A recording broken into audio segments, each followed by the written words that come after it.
విభాగాల్లో వైఎస్ఆర్ కాంగ్రెస్ పార్టీలో పదవులు ఉన్న ప్రతి ఒక్కరు కూడా 45 రోజుల నుంచి అహర్నిశలు కష్టపడి వైఎస్ఆర్ పార్టీ తలపెట్టినటువంటి ఈ కోటి సంతకాల సేకరణ కార్యక్రమాన్ని దిగ్విజయంగా పూర్తి చేసుకొని మన కనిగిరి నియోజకవర్గం నుంచి 60,230 కోటి సంతకాల సేకరించడం జరిగింది। ఈ కోటి సంతకాల సేకరణలో భాగంగా ఈ కనిగిరి నియోజకవర్గం నుంచి వైఎస్ఆర్ కాంగ్రెస్ పార్టీ శ్రేణులు కష్టపడిన ప్రతి ఒక్కరికి నా శిరసు వంచి నమస్కారాలు తెలియజేస్తున్నాను। అయితే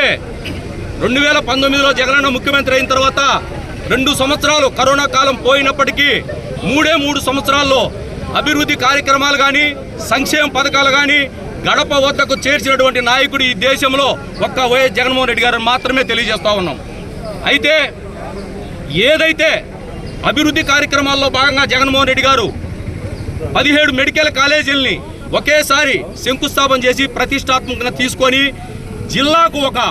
మెడికల్ కాలేజీ ఉంటే ఈ మెడికల్ కాలేజీలోనే సూపర్ స్పెషాలిటీ హాస్పిటల్స్ కూడా ఉంటాయి కాబట్టి పేదవారికి కానీ అలాగే బడుగు బలహీన వర్గాలు అగ్రవర్ణాల్లో కూడా బాగా చదువుకున్నటువంటి మెరిట్ ఉన్నటువంటి స్టూడెంట్స్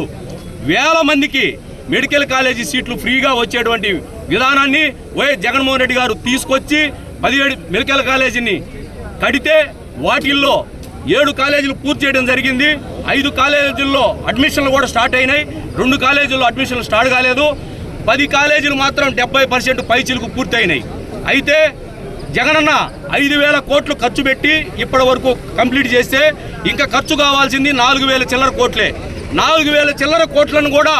పెట్టలేని ఈ కూటమి ప్రభుత్వం యోగాంధ్రకి సూపర్ సిక్స్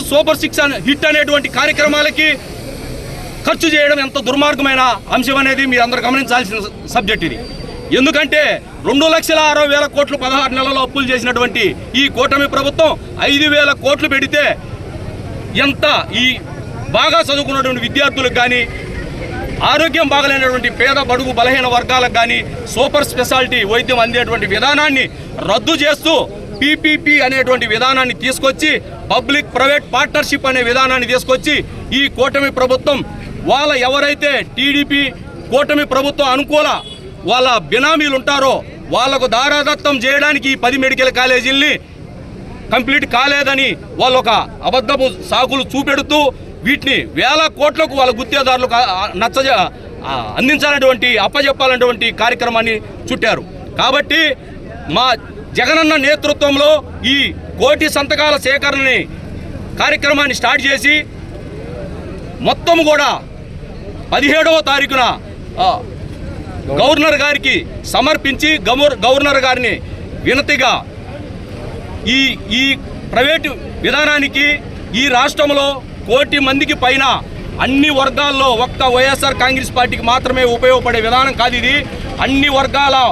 వర్గాల ప్రజలకు పేదలకు పిల్లలకు చదువుకు సంబంధించిన విషయం కాబట్టి ఖచ్చితంగా ఈ విధానాన్ని రద్దు చేసి గవర్నమెంట్ ద్వారానే ఈ 17 మెడికల్ కాలేజీలను కూడా నడిపి